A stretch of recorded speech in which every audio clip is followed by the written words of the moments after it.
আমি প্রাণ ফিরে পাওয়া মরা লাশ, আমি সবুজ মাঠের দুর্বা ঘাস। আমি মানি না কোনো হার, আমি হারকে করি সংহার। বহুবার ভাঙা আমি ভাঙি না আর। আমি নেইমার জুনিয়র।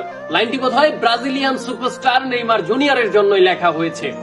আপনি ব্যক্তি হিসেবে নেইমার জুনিয়রকে অপছন্দ করতে পারেন, কিন্তু খেলোয়াড় হিসেবে নেইমার জুনিয়রকে কখনোই আপনি অপছন্দ করতে পারেন না, কিংবা নেইমার জুনিয়রের খেলাকে আপনি কখনোই ট্রোল করতে পারেন না।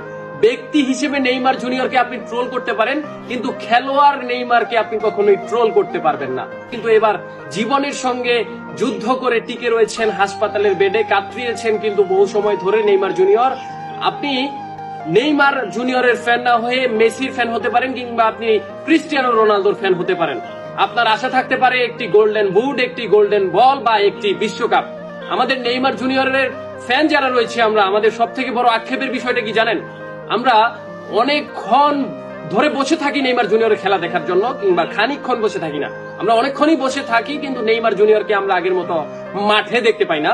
মাঠে দেখার জন্য নেইমার জুনিয়রের ফ্যানদের যতটুকু আকুতি মিনতি করে অন্যান্য ফুটবল প্লেয়ারের ফ্যান যারা রয়েছে তারা কিন্তু আসলে তাদের যেই ক্রিস্টিয়ানো রোনালদো হতে পারে মেসি কিংবা অন্যান্য ফুটবল তারকা বা মহা তারকা, কিন্তু আমরা যতক্ষণ ধরে অপেক্ষায় থাকি নেইমার জুনিয়র মাঠে ফিরবে, কবে নেইমার জুনিয়র কামব্যাক করবে, সেই আশায় কিন্তু আমরা বসে থাকি। খানিকক্ষণ নয়, আমরা বসে থাকি দীর্ঘক্ষণ। আমরা নেইমার জুনিয়রের ফ্যান। আমাদের সব থেকে বড় আক্ষেপের বিষয়টা, আমরা নেইমার জুনিয়রকে কখনো মাঠেই দেখতে পারি না তেমন ভাবে। ইনজুরির সঙ্গে লড়াই করেছিলেন, এবার জীবনের সঙ্গে লড়াই করছেন। কোভিড-19 মতো ভাইরাসে আক্রান্ত হয়েছেন নেইমার জুনিয়র।